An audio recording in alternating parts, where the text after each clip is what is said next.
দিছপুৰ কপাই যোৱা এটা প্ৰচণ্ড স্বৰ বিধানসভাৰ সন্মুখত মহিলা প্ৰতিবাদকাৰীক চৰিয়ালে আৰক্ষীয়ে খিলঞ্জীয়াৰ গালত আৰক্ষীৰ পূৰ্ণহতীয়া স্বৰ তাৰ পাছতেই কম্পমান সমগ্ৰ অসম এইবোৰ অসমৰে খিলঞ্জীয়া মানুহ যি খিলঞ্জীয়াৰ অস্তিত্ব আৰু স্বাৰ্থ ৰক্ষাৰ হকে বিগত কেইটামান দিনত উত্তপ্ত হৈ আছে সমগ্ৰ ৰাজ্য যি খিলঞ্জীয়াৰ স্বাৰ্থৰ বাবে ৰাজপথলৈ ওলাই আহিছে জাতীয় দল সংগঠন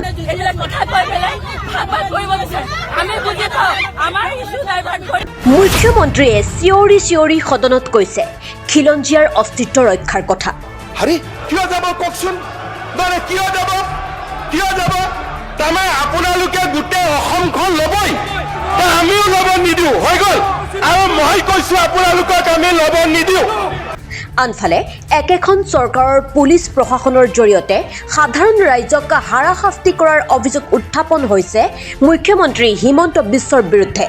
খিলঞ্জীয়াৰ অস্তিত্ব ৰক্ষাৰ কথা কৈ ৰাজনীতি গৰম কৰি ৰখা মুখ্যমন্ত্ৰীৰ অসমতেই খিলঞ্জীয়াই অধিকাৰ বিচাৰি চৰ খাবলগীয়া হৈছে চৰটো হিন্দুভাষী বা মিয়াই সোধোৱা নাই চৰটো সোধাইছে হিমন্তৰ আৰক্ষীয়ে ৰুদ্ৰমূৰ্তি ধাৰণ কৰি ক্ষুণ্ণ শিলশাকুৰ উচ্ছেদিতৰ প্ৰশ্ন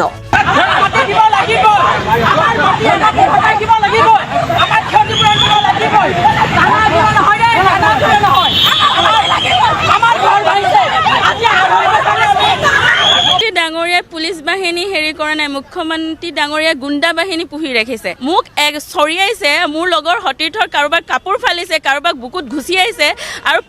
মহিলা পুলিচে অত্যাচাৰ কৰিছে পুৰুষ পুলিচেও আমাৰ ওপৰত হাত দিছে বড়ো মিচিং কছাৰীতকৈ আজমল বেছি থলুৱা নেকি ধনীৰ বাবে আদালত আৰু দুখীয়াৰ বাবে মই আছো বুলি কোৱা মুখ্যমন্ত্ৰী হিমন্ত বিশ্ব শৰ্মা আজি ক'ত মহিলাৰ সুৰক্ষাৰ কথা কোৱা মুখ্যমন্ত্ৰী হিমন্ত বিশ্ব শৰ্মা আজি ক'ত ৰাজধানী দিছপুৰৰ অসম বিধানসভাৰ গেটৰ সন্মুখতে খিলঞ্জীয়া মহিলাক ৰাজহুৱাকৈ চৰ সোধালে আৰক্ষীয়ে ন্যায় পাবনে ভুক্তভোগী মহিলাগৰাকীয়ে গণতান্ত্ৰিকভাৱে প্ৰতিবাদ কৰাৰ অধিকাৰ দেশত কোন দিনৰ পৰা নোহোৱা হ'ল এনেকৈ প্ৰচণ্ড চৰ মৰাৰ অধিকাৰ ক'ত পালে মহিলা আৰক্ষীগৰাকীয়ে মহিলা আৰক্ষীজনীৰ ওপৰত কিবা ব্যৱস্থা লোৱা হ'বনে